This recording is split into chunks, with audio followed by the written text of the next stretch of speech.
You're listening to the Cambridge Insider Podcast. On today's episode, hosts Stephen and Mariah discuss financial support options, expanded markets, and having housing support for international students. Today's episode is sponsored by Cardinal Newman High School. Cardinal Newman is a private college preparatory community in Santa Rosa, California, one of the most beautiful places to live in America. Every day, they strive to live on mission to educate students in the wholeness of body, mind, and soul. Thanks for listening.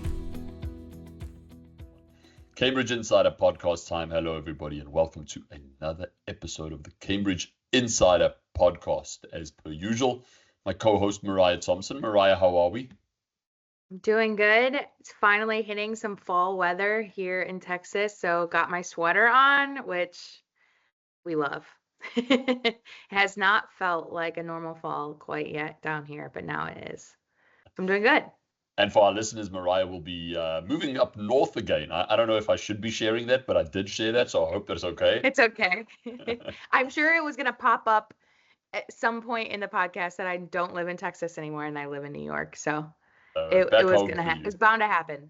That's it. Back home, enjoying some family time, or to be enjoying some family time. So it is fall, yeah. We've just, as we record this, have moved past Halloween in the US, and we are moving straight ahead towards Thanksgiving. I know many of our students across the country have enjoyed Halloween. For some of them, the first time that they've enjoyed that, coming from different countries where maybe that isn't a tradition.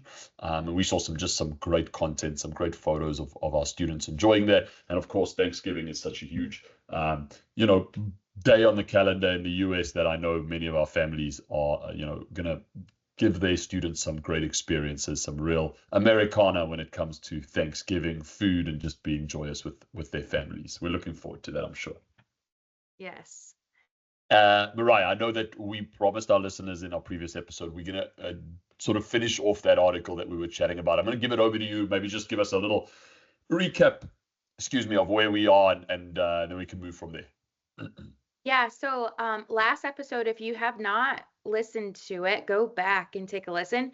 You can listen to this one first if you want. It's not like it is layered, but to just bring it back to the light, we are looking at an article from the IIE, The Power of International Education, and we're going to be looking at their March 2024 Outlook 2030 brief.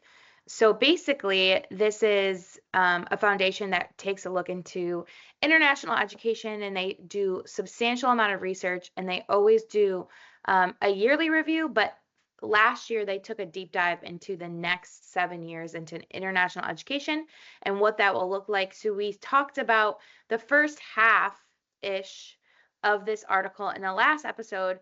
But on this episode, we wanted to hit a part 2, and it's not going to be very long. Well, we'll see. Sometimes we'll always get chatty, but we'll see how it goes. But at the end of this article, they have a section called Ingredients for Success. And this section is really geared towards universities. So we wanted to just take some of the really, the few of the bullet points that they have that really geared towards high schools and elaborate what that means for high schools, and what that looks like for maybe our current partners, or maybe if you're looking to onboard with us. And so there are several different bullet points. We're only going to talk about 3 today. Not that the other ones don't matter to high schools. We just thought, like, for those who always listen to us or who are in partnership with us, some of the other stuff you might already know. We really want to give you some key takeaways. If you have any questions on the other bullet points that we don't go over, please feel free to reach out. We have our email in the show notes, so feel free to reach out and send us a message. But we do want to just highlight the 3 that we're considering, and Stephen has a lot to share on that. So as it always goes, I will highlight the article, and Stephen will give us his wisdom and knowledge on international education, and then we'll go from there. So our first point that we want to highlight is, they say the ingredients for success. One of the bullet points is recruit in a broad range of international student markets.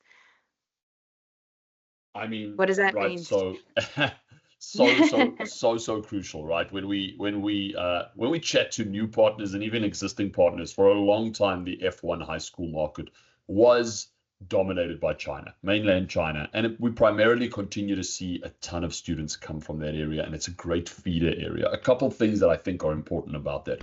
When you diversify, you are not only diversifying your sort of recruitment base and sort of putting your eggs in different baskets, giving yourself as a school program opportunities to get students from different areas, which is great for your recruiting strategy. If you have a certain amount of students that you need to recruit, looking at different regions is a great way to diversify that strategy and meet that goal. So that's first and foremost.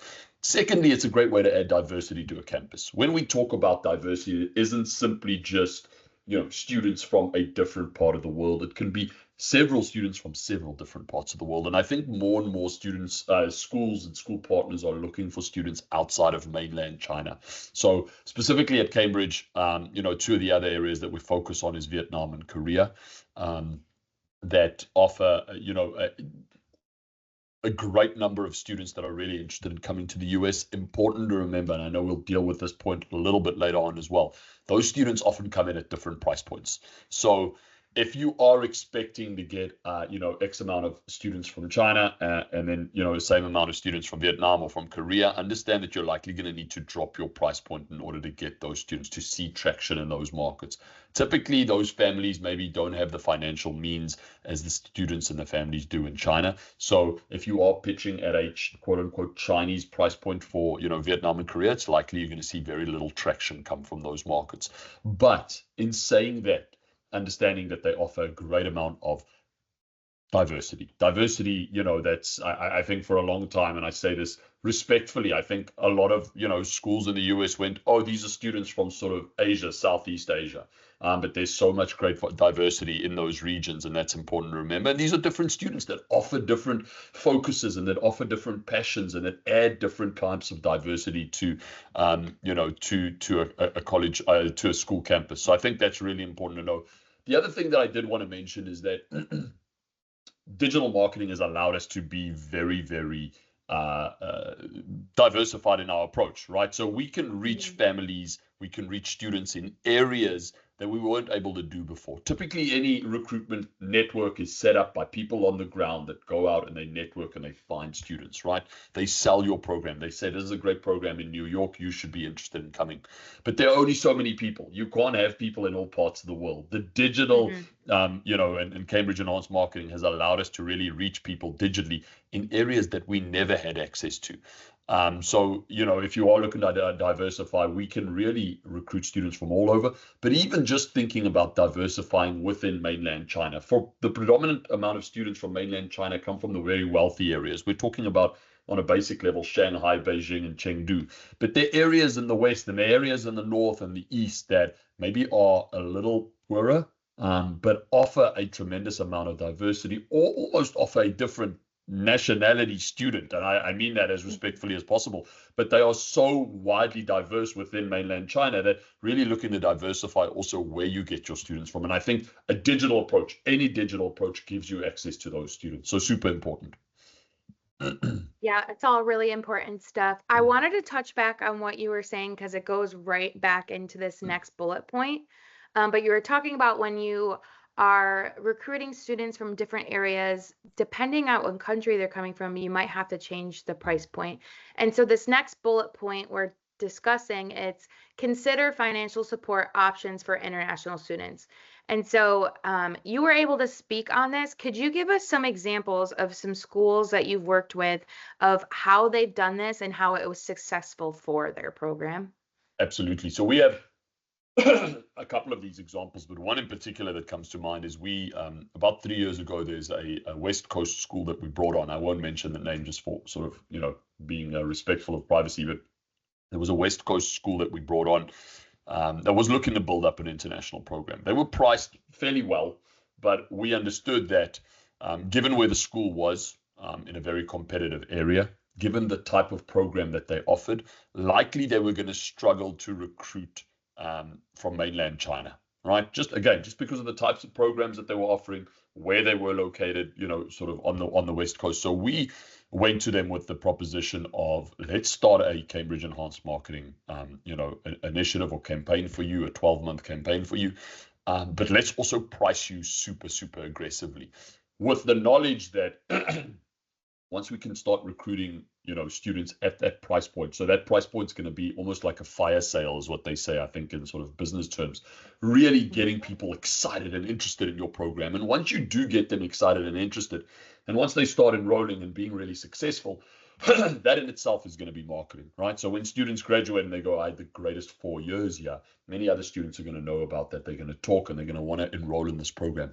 That not only allows you access to numerous students, but it also allows you the freedom, once your school program is branded, to, if you need to, push those prices up. Not significantly, but be able to sort of push those prices up, because now for the first time, students actually have a real life example of the value of your program. And when you push the prices up, they go, oh, this makes sense because it's such a great program. Had that school not wanted to drop those prices aggressively, close to and even below what their domestic pricing is, they would never have gotten to the number of international students they have now. When I say the following numbers, bear in mind that every school is different. This school went from having 0 international students to having 9 international students from Vietnam and Korea predominantly in the first year. They are now in a place where over the last 3.5 years, they have recruited 72 international students that are currently re-enrolled in different grades in their program. So I think playing off the importance of international students on a financial side, which is always important as we're trying to meet budgets, as we have finance committees that we have to report to, but also understanding the diversity and long-term impact that having students enrolled in a program today can mean for a school. That's good. And I just want to emphasize how when that school was making that decision to do that, they were partnered with Cambridge. And so they have a partner with them alongside, trying to figure out that price point, discussing and actually having research and having the students and parents right in front of them to kind of see what they could afford and what would be good for the school. So if you're thinking through that, you're not alone. You have your program manager to kind of work that out with you. So that is definite plus. We talked a lot about recruitment for these last 2 points, but I really wanted to highlight another one that was kind of outside of recruitment area that's really important for the international education programs at schools. And the bullet point is increase housing and support services. Obviously, that is a big thing for Cambridge. What does that look like for schools, especially the school that really wants nothing to do with that? What does that look like for a school to practically do that? Absolutely. So I think let's start with housing, right? If you're a school that does your own housing, whether you have a dorm or you do your own homestay, or you connect with Cambridge and we do your homestay for you, I think it's really, really important to remember that the majority of time that these students spend, they spend in their homestay or in their housing. They spend more hours there than anywhere else. They sleep there for the majority of the time. They eat there. They do their homework there. Have conversations with families, they make friends in those, in that housing or in that homestay. So when you think of it just practically like that, when the homestay experience, when the majority of the experience is a good experience, it's likely that student's going to be happy. It's not always the case, but we found, and our independent research shows, that when students have a good homestay, when they have a solid base, when they are happy at home, and I include in that a dorm, that those students are going on to be successful at school, re-enrolling, and again, being that marketing once they graduate, that word of mouth marketing. So Cambridge in particular in the last 3 or 4 years have placed a huge emphasis on our homestay program, making sure that the quality of hosts that we are recruiting are better, that they're able to provide what we need them to provide for our students, and that we have the support services for those students at a homestay and a dorm level that will make their stay there easier. So as much as we've emphasized it, we still see a lot of our school partners, excuse me, I had a little tickle in the throat. We still see a lot of our school partners that are a little bit more hands-off, that think that as long as we give them a great education, they'll be okay. And that just isn't the case. Again, the research shows that these students need to have that solid base. So I think our cry towards our schools, or our ask here for our schools, is just work with Cambridge to make sure that our housing is, number one, up to date, up to standard, and number two, that we are recruiting and have access to families that can provide that. And Cambridge can walk you through that entire way. We're not asking you to take the reins on this. We're just asking you to work with us. When one of our host team reaches out and they give suggestions, or they need you to do something really small just to help the process along, do it, because that little help could lead to 2 or 3 student successes that'll ultimately lead to 5 new enrollments. That's how you have to think about this, because I know oftentimes, and it makes complete sense, right? If you're in charge of the finances, or you're in charge of admissions, you're just thinking, where am I going to get my new students from? But if you're doing these small things on a daily basis, those new students often tend to come a lot easier than if you weren't, being able to do that. And at the end of the day, who doesn't like a good house? Who doesn't like to go home, have a place where they can be safe, have a place where they can relax, have a place where they feel comfortable? It makes all the difference after a tough day. So that's what we want to be able to provide to these students. The second part of that, the support services, is yes, we want to provide support at the homestay level. It's super important. Cambridge have put in several things in place to make sure that we can and continue to provide great support services. The other part of that that's important is support at school. So you're thinking about academic advisors, you're thinking about additional academic support as well.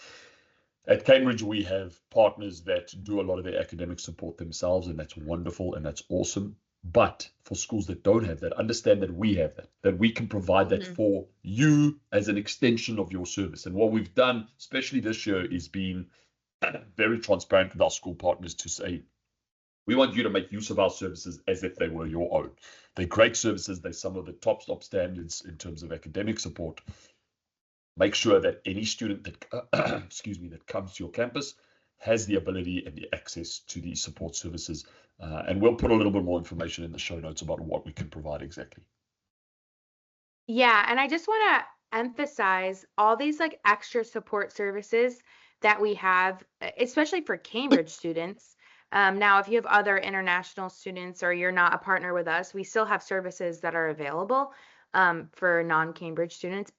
But on the school side of things, these extra services are at no cost to the school. We have our academic SMOA, St. Mary's Academy, that does academic services. We have care services for our students that are looking at their emotional health and mental health, as well as just academic advisors and care as well. And then our host family homestay program is ran by us as well. So this is no additional cost to the school. It's honestly a no-brainer to team up with us in this area and actually use it, because again, it's gonna help support your program. So Stephen, it wasn't as short as we thought, but all really, really good stuff. But if you're curious to add the rest of the bullet points, in the show notes will be the article as well. So take a look. And yet again, just reach out if you have any questions. Absolutely. And just remember, sort of a close down to that. The market continues to be competitive. You've got to look at ways, whether that be offering a discount, whether that be looking at different parts of the world, or whether that be offering some type of student support. You've got to look at a way to bring your program up, to elevate your program above the competition. And that's really what we're trying to hopefully give you a little insight into today.